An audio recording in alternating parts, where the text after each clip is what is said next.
বিসমিল্লাহির রহমানির রহিম। আসসালামু আলাইকুম। সবাই কেমন আছেন? যে যেখান থেকে আজকে আমার ভিডিওটি দেখছেন, না টেনে ভিডিওটি সম্পূর্ণ দেখবেন। অনেক সুন্দর একটি জায়গা, অনেক সুন্দর একটি রাস্তা। আশা করি ভিডিওটি শেষ পর্যন্ত দেখলে আপনাদের অনেক বেশি ভালো লাগবে।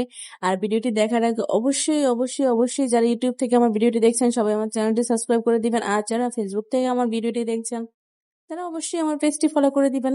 ভিডিওটি যদি একটু ভালো লেগে থাকে তাহলে অবশ্যই লাইক কমেন্ট শেয়ার করে দিবেন। যদি দেখেন কারেন্টের এটা কি এত বড় লম্বা, বাবা এত বড় টাওয়ার।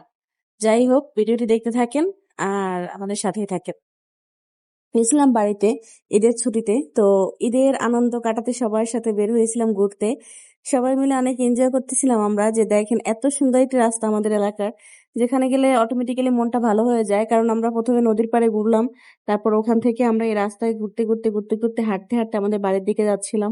রাস্তাটি নতুন করা হয়েছে, তো আমি এই রাস্তায় এখন পর্যন্ত যাই নাই, আজকেই প্রথম গেলাম। তো এত ভালো লাগতেছিল আমার কাছে। আর চারিদিকে যেমন রাস্তা সুন্দর, চারিপাশের ভিউটা এত বেশি সুন্দর। সবুজে ঘেরা চারপাশ খুবই সুন্দর। তার মধ্যে সবাই মিলে একসাথে গল্প গুজব করতে করতে হাঁটতেছিলাম।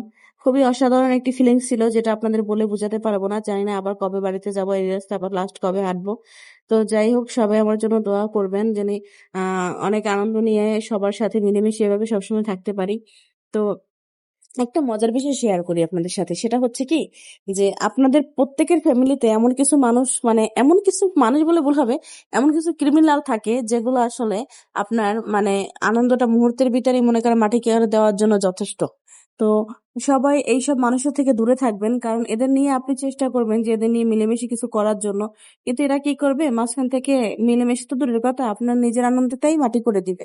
তো দরকার কি অন্যের কথা চিন্তা না করে নিজের কথা চিন্তা করুন ভাই। অন্য মানুষ আছে কিছু যারা মানুষের সাথে মিশতে পারে না, মানুষের সাথে একসাথে হয়ে কিছু করতে পারে না, যারা নিজের স্বার্থ ছাড়া টোটালি কিছু বোঝে না। এইসব মানুষের থেকে সবসময় দূরে থাকা আমি বেটার মনে করি, কারণ এদের জন্য নিজের সুখ আনন্দ সবকিছু মনে করেন শেষ হয়ে যায়। তো আমি একটু চেষ্টা করছিলাম বাড়িতে গিয়ে কিছু কিছু মানুষ নিয়ে একটু আনন্দ করার জন্য, কিন্তু আনন্দ করতে গিয়ে পরে দেখলাম যে না, সেটা কান্নায় পরিণত হয়েছে, এরকম একটা পরিস্থিতি। ঠিক আছে। তো তবা করে আসলাম যে নেক্সট টাইমে এরকম কিছু করার চিন্তা করব না, কারণ সব মানুষ তো একরকম হয় না। তো যাই হোক, আপনারাও সবসময় চেষ্টা করবেন যেসব মানুষগুলা সবসময় প্যাচ ধরে থাকে বা মানুষকে সবসময় হিট করে কথা বলে, ঠিক আছে, তাদের থেকে দূরে থাকা যায় না। কারণ এই মানুষগুলো হচ্ছে কি, আপনি দেখবেন তারা হাজারটা কথা বলবে মানুষের, আঘাত দিতেই থাকবে কথার পর আরেক কথা বলে, কিন্তু আপনি যদি তারা সামান্য কোনো কথা বলেন সেটা সে নিতে পারতেছে না, সেটা সে সহ্য করতে পারতেছে না, কিন্তু সে যখন অন্য কাউকে কিছু বলে তখন তার খুব ভালো লাগে, খুব আনন্দ পায় সে।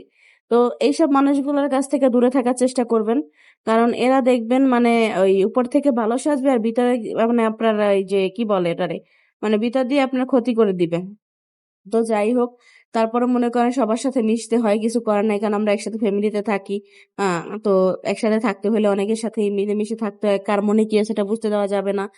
আমিও চেষ্টা করছিলাম বাট পারি না। যাই হোক, এইসব মানুষের কথা আর না বলি, কারণ আমার ভিডিওটা যদি অলরেডি শেষ হয়ে যাচ্ছে, ভালো মানুষের কথা বলেই শেষ করি। তো সব খারাপ মানুষ না, হয়তো দুই একটা বাজে, কিন্তু আর সবাই ভালো মানুষ। তো অনেক ভালো মানুষের সাথে ঈদের আনন্দটা কাটালাম, খুব ভালোই লাগলো। সবাইকে অনেক বেশি মিস করতেছি, জানি না আবার কবে এরকম একটা দিন আসবে আর এরকম একটি সুন্দর জায়গায় আমরা ঘুরতে যাব। যাই হোক, সবাই ভালো থাকবেন আর আমার জন্য দোয়া করবেন। আল্লাহ হাফেজ। আর আমার ভিডিওটি কেমন লাগলো কমেন্ট করে অবশ্যই জানিয়ে দিবেন।